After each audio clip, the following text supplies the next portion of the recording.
Hello and welcome to another Flightgear tutorial. Today we want to do a little dogfight simulation. So we are located here on Ford Island, on the Ford Island airstrip in Pearl Harbor. And we want to simulate what would have happened if the Americans had P51 Mustang at their disposal and would also be ready for fight when the Pearl Harbor attack occurred.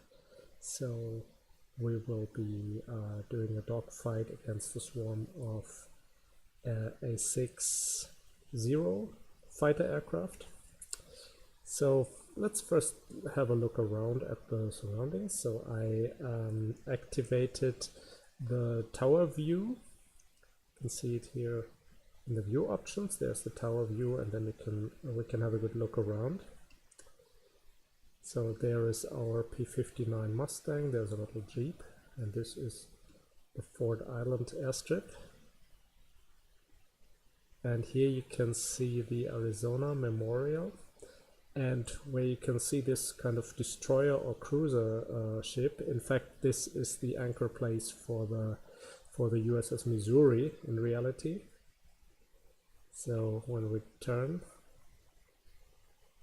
you can see the Honolulu airport here. There's the memorial. You see this is the airstrip leading out to the seaside, to the ocean. So with a map, this is what it looks like. We're heading southwest. There's the Honolulu airstrip. There's another airport. So as we had our look around, these are military facilities, hangars and stuff. We will deactivate this view because it would disturb us later otherwise. Okay, as usual, let's get in the air first, and then let's create this swarm of artificial enemy aircraft. So we use the auto start. Let's hit the brakes, and again.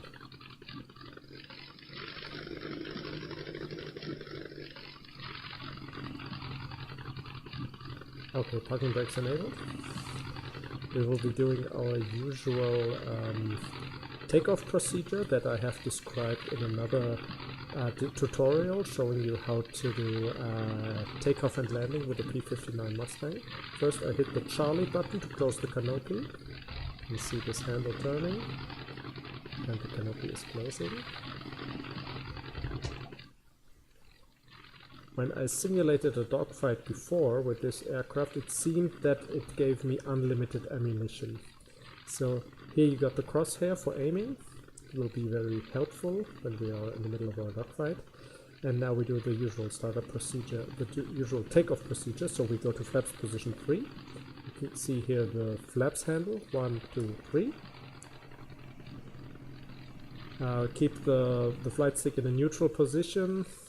Let's have a look from the outside. Flaps 3. So the top bar. And so I will release the parking brake button, but I still have to press the brake pedals to deactivate the parking brakes. And then we will use the rudder to control the lateral movement of the plane, but I will not pitch up, so I will let the tail of the plane come up by itself. I just keep the joystick in a neutral position. So press the brake pedals, gradually open the throttle,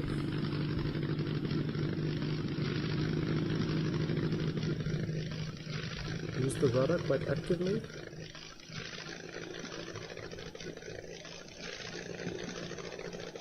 The tail is coming up by itself. Less than half throttle. That's a little bit wild. And now full throttle and off we go. It was not a perfect takeoff, but we got the job done. Retract the gear. Mount the flaps.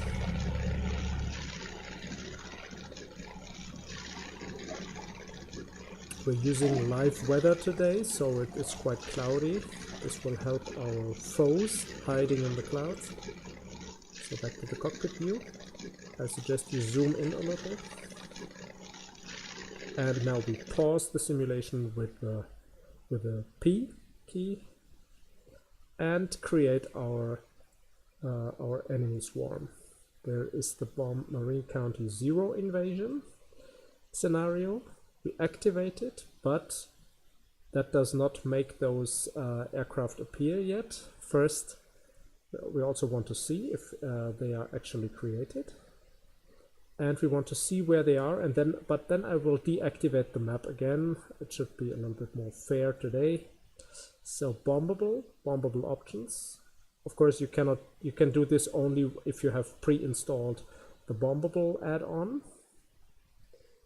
There are many tutorials how to do that. It is very straightforward. So I respawn AI aircraft grouped near you. This is standard, and you see they are right behind us here. So we have to make a turn around to fly over the Ford Island airfield again, and then we should be able to see them. They are quite small and agile, but as they're flying in a large swarm, we should be able to identify them anyway. And they will be coming for us, so we should be able to see those Zero fighters anyway. So let's disable the taskbar again. And there is one thing that I recommend. Normally the view from the cockpit of the P51 Mustang is very good. You know, it has this bubble canopy here, so to the sides you see very well. The only thing that really obstructs your field of vision is this rim here on the front, and you can see it very clear when you're in the cockpit view.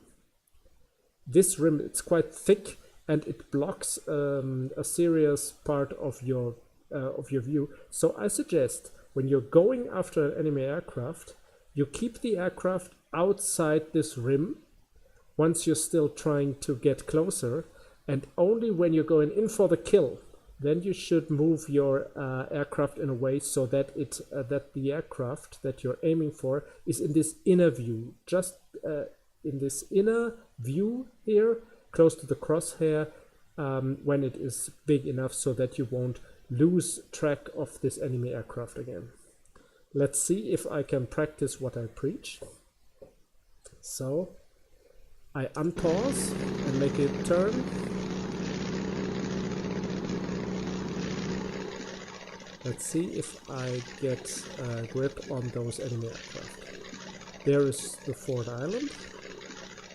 There is a little message down there that says now they are activated, and they should be coming for us now. Right, they should be in front of us. There, I see some of them already. I can try to shoot them. I'm not able to hear the cannons, but I should be able to see some effect. You see? I'm too fast for them. The P51 is very fast and powerful. So let's not be too fast. We got hit ourselves, but this plane, it can take a hit. 70%, we want to bring it to 100%. This is 100%, he's finished.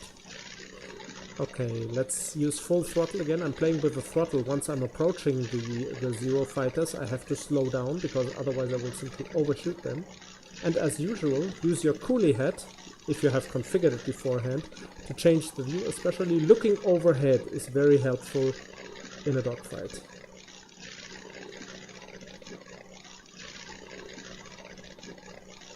This one, I want to pursue this one here.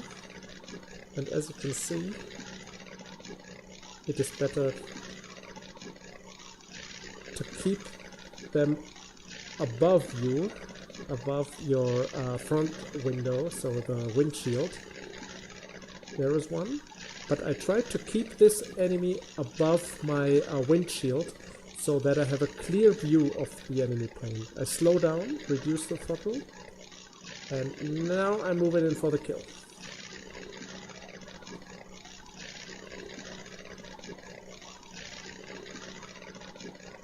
Didn't make it. Okay, open the throttle, not to stall. So I think the behavior of this P59 model, it seems to be quite realistic. It is not super easy to handle. It is friendly, but not unrealistically easy. So you can sometimes lose control of the plane, and then you have to catch it again. Okay, reduce throttle again. 50% of damage dealt to this foe.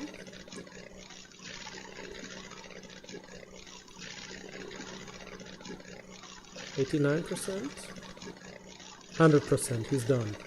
He will be going down eventually. Okay, let's fly some circles again to look out for the others. Always look overhead. This will always, with such a large swarm of enemies, it will always give you a view of some enemy planes here. 3%, it's not much.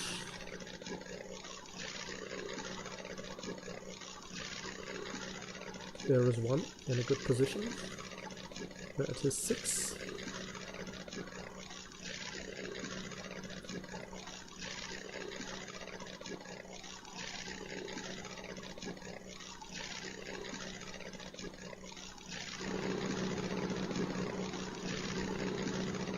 Okay, we keep following, play with the throttle. And he plays hard to get.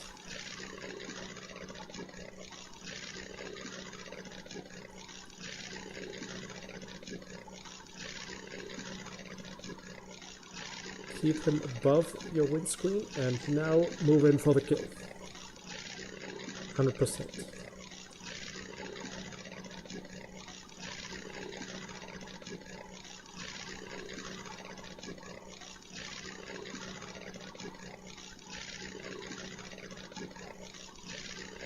I'm using the typical tactics that Erich Hartmann, so this ace of the Second World War, the German ace, described in his autobiography. What he's writing there about air-to-air combat is he turned away from the classical dogfight doctrine, so flying loopings and turns and stuff. Instead, he was looking out for prey and fired only in the last possible moment.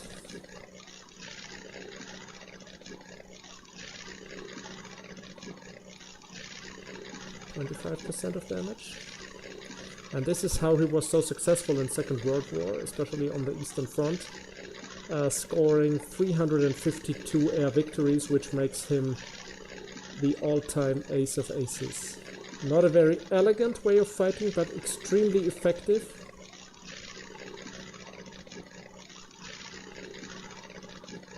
It was just the modern way of fighting, not like the pilots in First World War, doing all this dogfight by turns and loopings, but getting straight to the point, looking out, having a good look, so being very strategic about this about air combat. So having always a good overview of the field of combat, and only striking when he was fairly sure of the potential success of his action. Otherwise, even turning away from his enemies and letting them go.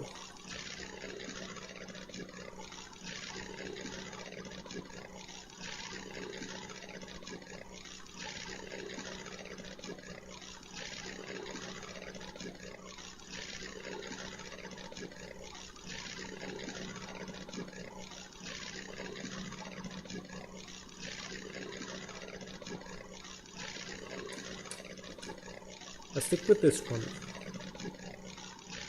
Don't get too greedy. Don't try to pursue 2 at a time or change targets very frequently. Stick with your prey. This is our selected prey. We're moving in for the kill. shoot at the last moment. This was also a clear advice that Hartmann was giving in his autobiography. Don't shoot too early to raise the awareness of your enemy. Wait until the very last moment, until the enemy aircraft fills out the complete windscreen of your plane. Don't shoot too early. But that requires a lot of gut. You need a lot of nerve to wait for so long, because you're almost bound for a collision. 83%. Still 83. Reduce throttle to minimum. Look ahead. Look up. And kill him in the end. Not elegant, but extremely effective.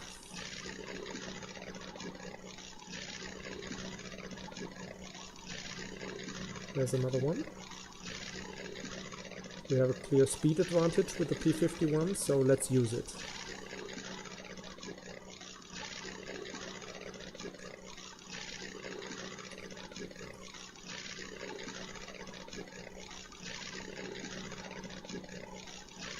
Always make use of your advantages is also what Hartmann recommends in his book.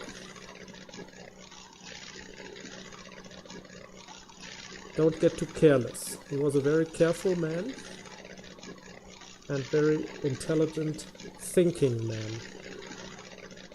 What he also described at the end of the war, when he was taking on 4 Mustangs at once, he almost got killed in such an action. He said, well, if the war went on for him for longer, he was sure he would get killed, because he said you can't be successful against such overwhelming force, even of excellent aircraft and well-trained pilots. Said it would have been just a matter of time when he would get killed. So he was very realistic in his views. Said too many hunters are the death of the rabbit. He was sure that he would have got killed in air combat if the war went on for a long time. So he didn't have this feeling of total superiority and invulnerability, not at all. The reason why he survived for so long and was so successful in his air combat was that he was in fact extremely careful, extremely realistic in his chances of winning air combat, and also very realistic in his tactics. No romanticism in that at all. He also got shut down. His plane got shut down before, so he also lost air combat, and he was even captured by the Russians on the Eastern Front, but using cunning tactics to escape them.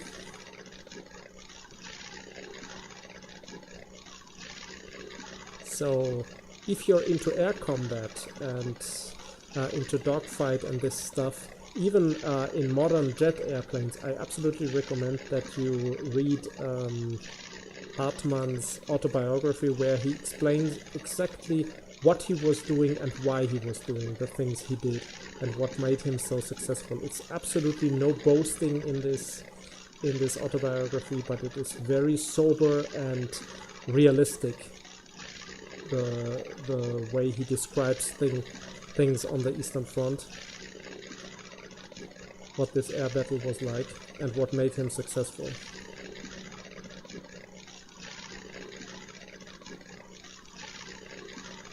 A great personality, this man. Very strong character as well. Not just great fighter and warrior, but also very, very strong character.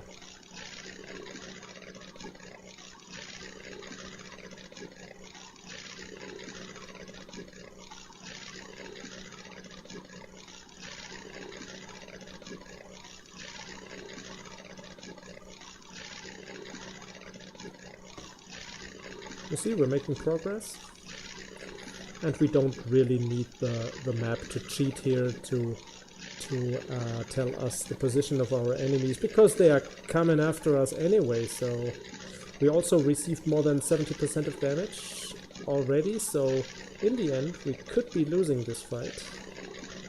But as there are many airfields nearby, I think even if they destroy our engine, we have good chances of getting the plane down safely, even just without engine just gliding. Okay, moving in for the kill. Making use of the very powerful engine. Did not make it. 80% is not sufficient for the kill. He will continue fighting until he runs out of fuel. So they are fighting to death.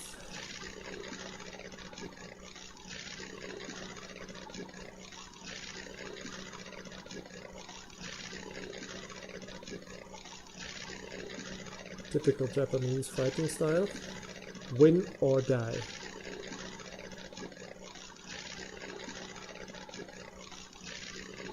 Rather lose your life than your face.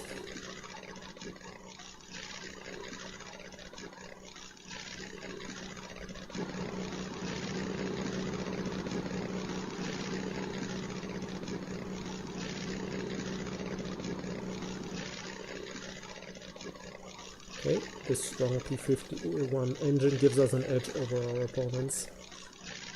We can simply do maneuvers that the A6M2 can't do. Okay, we're close enough. Moving in for the kill. Didn't make it. 81%. 83. Yeah. The difference in speed and performance is quite obvious between the P51 and the Zero. It is much stronger, much faster, and so many times I'm bound to overshoot the enemy. Then I have to readjust again. So you have to reduce throttle, otherwise you will not score a single kill. This one is finished. Here's another one. Look how easily I can just turn around to get behind him. So the P51 is really easy to handle while not being totally unrealistic, not being like an arcade game. Okay, that was no good. I'll make another turn around. Let's try to keep the momentum. Whenever you need better overview, look overhead.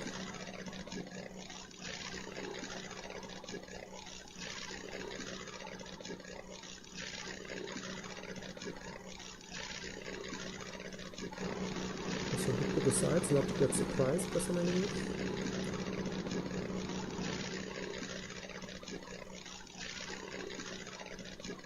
Okay. Now it's already difficult to find any more enemies. So let's check the map. If it's over anyway. No, there are still some in the air and they are right behind us. Okay. Let's get it on. There's one. You can see it's just one pixel in the air.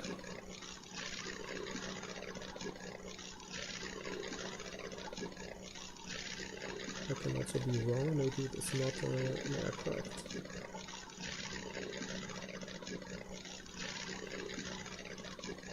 One of the biggest advantages of the A6M is that this airplane is so small and it's hard to spot it, especially when it's flying at low altitude off the ground or through the clouds. They are very difficult to spot and also to keep track of them.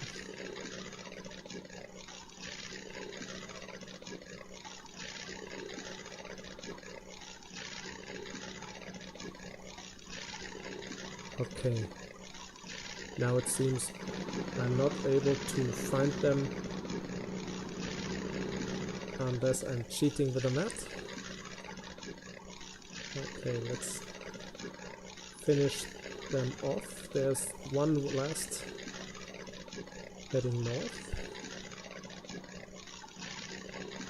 It does not necessarily mean that I have shut down all of them. Some of them also simply run out of fuel and then go down in the simulation. I can't assume that it's all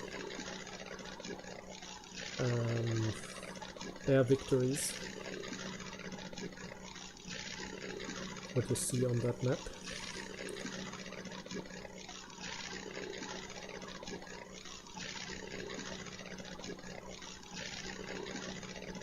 Okay, this is the last one of them. He should also be very low on fuel, so we shall see if we can catch him before he goes down by himself. Disable the taskbar.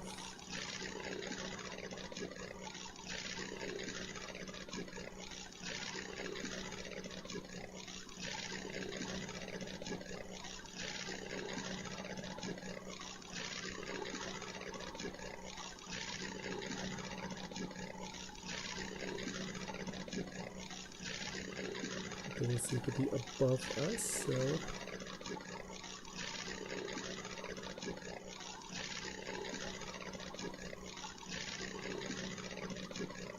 somehow I wasn't able to spot this one. There he is, flying very low, maybe looking for a spot for landing. Let's reduce throttle to minimum and let's kill him. This is it. He's done. Okay. We can zoom out to prepare for the landing already. Very fast. There is our Ford Island. So we're coming from the north now. We can try. Flaps damaged, okay. We will try to be landing anyway. That's not unusual to return from a dogfight with some damage. Let's see. The flaps, well, they are halfway open, so that should be sufficient for a landing attempt. The airstrip on Ford Island is very short, so we have to do quite a brutal landing maneuver, meaning use a lot of wheel brakes, even when the rear wheel is not yet down on the runway. But if you're ruthless enough and alternate those wheel brakes, you have to balance just below the point of nose over. Then you can also land on a very short airstrip with this P51 Mustang. Let's see if we can do it. So this is the maximum we get in terms of drag and flaps and gear and stuff. So now let's not do too much of bunny hopping. Let's see if we can do that. Okay. Use the aileron. And now use a lot of wheel brake.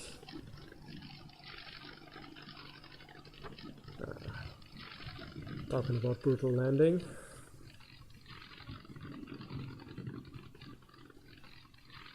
Okay. Well, easy.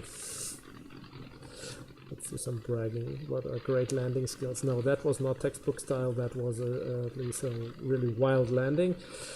But in the simulation it was good enough to come to a standstill. So we enable the parking brakes, press the brake pedals again, and disable the magnetos here to shut down the engine. Let's have a look from outside. I think we cannot move the flaps anymore because I damaged them. I extended the flaps when the airspeed was too high. But you see, all's well that ends well. We're back on Ford Island. We shut down most of those enemy fighter aircraft. Mission accomplished. Can open the canopy to get out of our slightly damaged plane. This is it for today. I hope you enjoyed this little dogfight simulation on Pearl Harbor. Thanks for watching and see you again next time. Goodbye.